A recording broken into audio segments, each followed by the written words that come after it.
So guys, আমি এখন চলে এসেছি ব্যারাকপুরে মঙ্গলধারা রিসর্টে। দেখতেই পাচ্ছ চারিধারটা খুব সুন্দর। এবার আমি আপনাদেরকে রুমের রিভিউগুলো দেখিয়ে দেব এবং সব ডিটেলস আমি কমেন্ট বক্সে দিয়ে দেব। এখানে আমাদের হোটেলটা, তো চলে চল।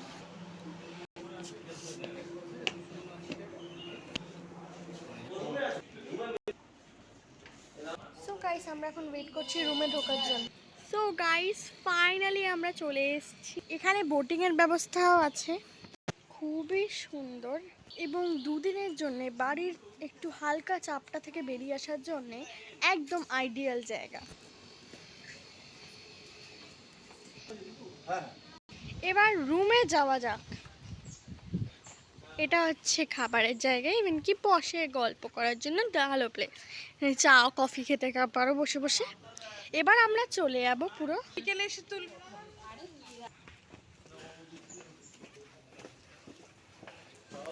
এইটা হচ্ছে রুমের জায়গাগুলো। আমাদের একদম গঙ্গা সাইডে 113 রুম নাম্বার। এটা হচ্ছে রুমটা, একদম সরালেই গঙ্গা। আমাদের যেহেতু দুটো রুম নেওয়া হয়েছে, একটা গ্রাউন্ড ফ্লোরে আর একটা টপ ফ্লোরে। টপ ফ্লোরে যাওয়া যাক। রাইস ডাল ভেজ কারি ফিশ কারি দুটো চাটনি পাপড় 420 টাকা। ওয়াশরুমটা